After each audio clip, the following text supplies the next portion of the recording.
dates all the way back to the time of Napoleon. Standing shoulder to shoulder. Iron entry.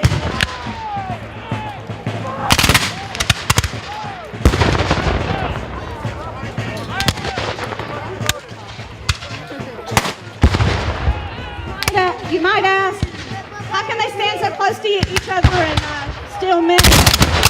A lot of these rifles were very inaccurate.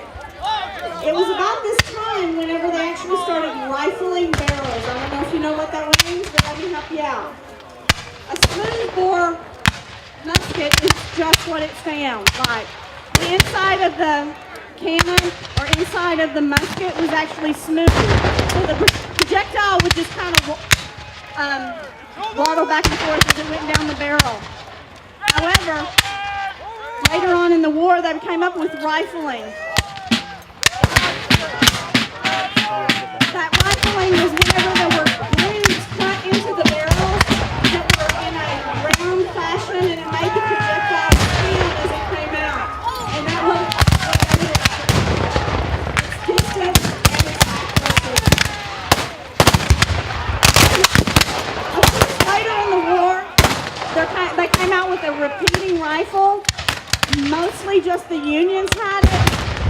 It's really one of the inventions, the modern inventions that came along to help them win the war. There were quite a few other inventions. There was the first successful submarine, the USS Hunley. There was also a couple of ironclad boats.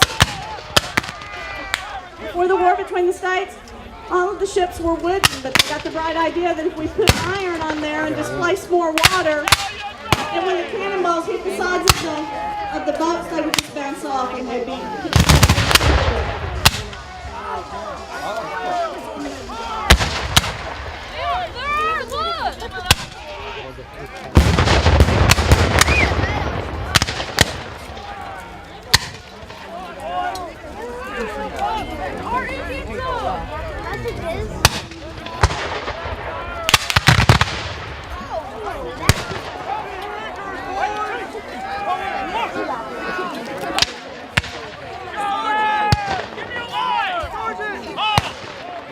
Again, if you like what you see, every time they pull the lanyard on one of those cannons, it's about $12.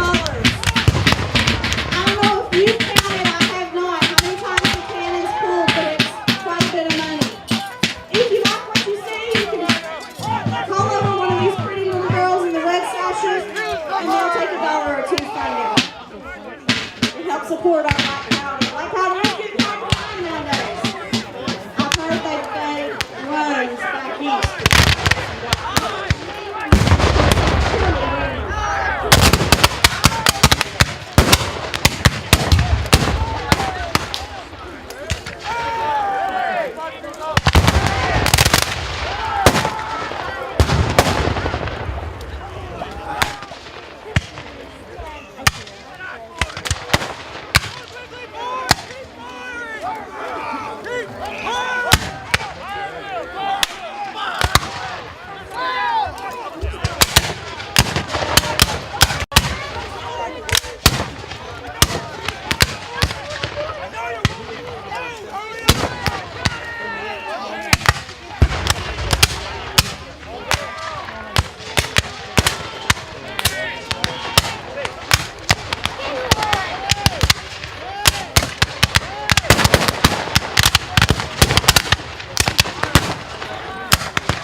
whole town as the unit.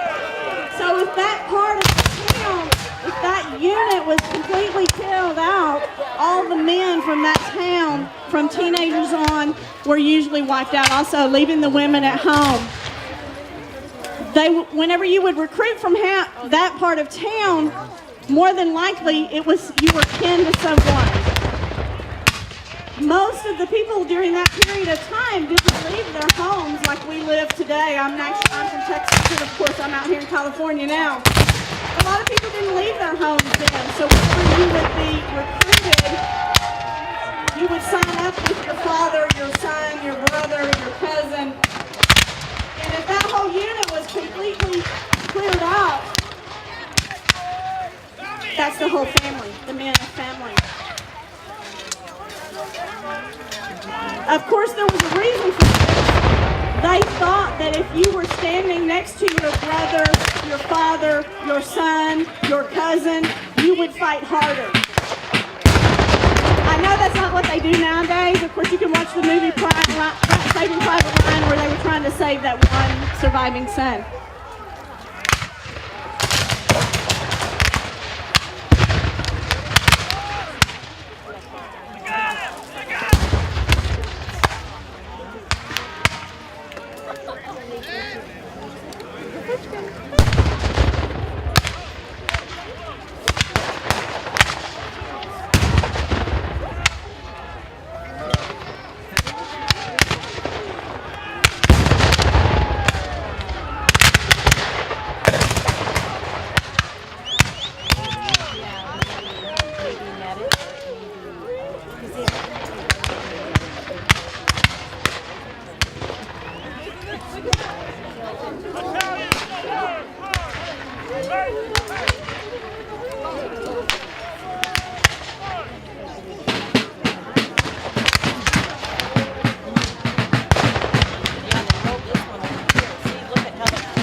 As I said earlier, this is not actually a reenactment of a battle that they would have had in back east. This is just a skirmish. A couple of guys my land, give up my land,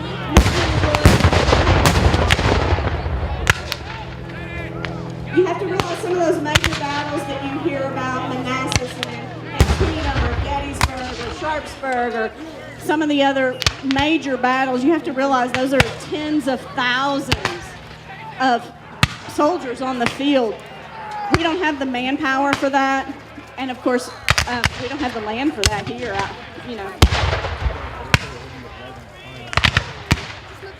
If you ever get a chance to go back east to visit some of those, I would highly recommend it. We went for the 150th Gettysburg reenactment. Just standing on the field is awe-inspiring. To think and to watch Pickett's where they had Pickett's charge, and to stand on the wall, on the rock wall, it was just awe-inspiring. I really do recommend, if any of you get to go back. It's well worth the trip.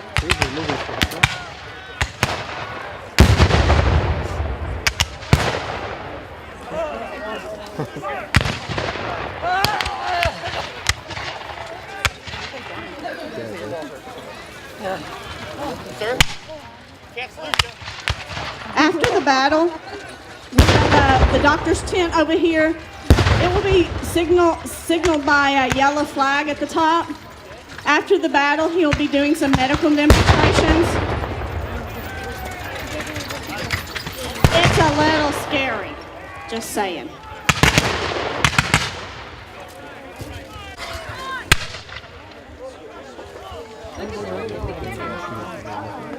It appears some of the Confederates have their cannons on the move to fight back the Yankees. Let's see how they do. I want to thank all the artillery guys for coming out, and of course the infantry guys, and country guys too that bring their horses from hundreds of miles away to be out here. Does anybody have any questions? I'll be happy to answer. All right, I'm going this way then.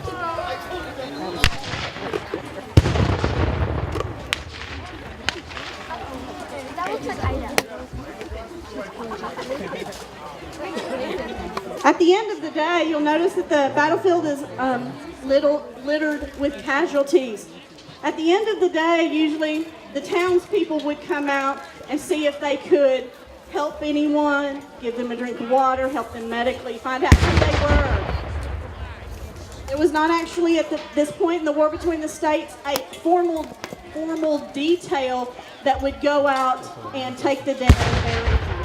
It was usually left up to the townspeople. Now, battles that lasted 3 days, like in Gettysburg, can you imagine the amount of people left on the battlefield and how thick it was? It's not too bad today, but of course, if y'all have ever been back east, the air is very thick. It's very humid. We have probably a dozen or so guns on the field. Can you imagine hundreds and hundreds of guns on the field, the humidity from back east, and how the air just hangs close to the ground? Can you imagine the cries of the wounded on the field, not knowing if they're going to make it? Is it a good idea to go back to the doctor or just try to make it on your own? These are some of the things. Can you imagine being a townsperson, knowing that just a half a mile down the road there's a battle where 10,000 or 12,000 men have died?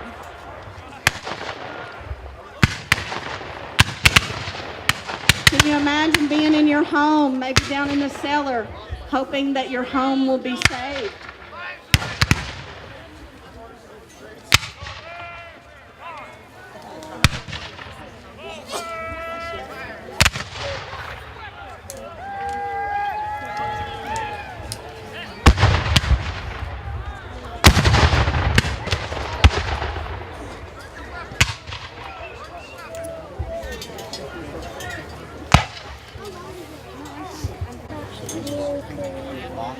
It looks like they're close to negotiating terms. I would like to invite you back for the 5 o'clock battle this afternoon.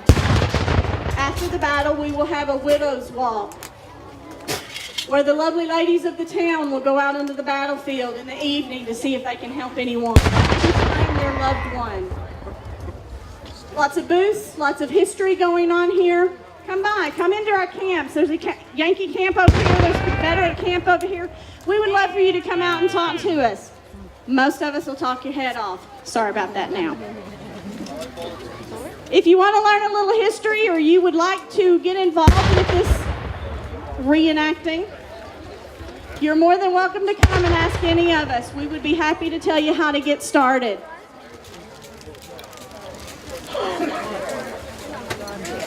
Again,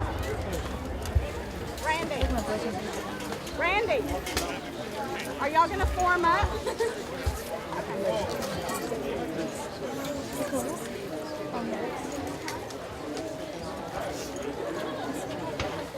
After the battle, the armies will come up in front and form up, introduce themselves to you. And then we'll go back out to our camps. But stay seated for just a few minutes.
Let them know what a great job you think they did today, okay?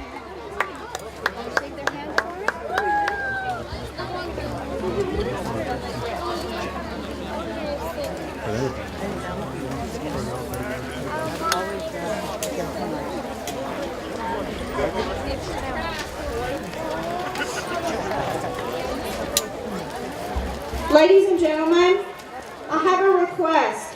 If you are kin to a 10-year-old boy that you have found missing, no, he is missing, no. We know where he is. Do you know where he is? We have him at the front gate. His name is Royal Haddon. Does that help you out any? Found her right there.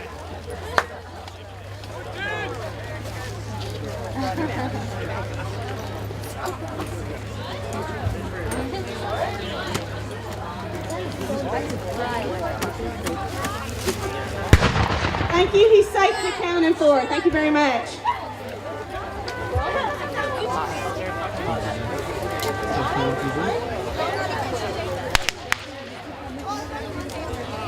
Come here, Decker.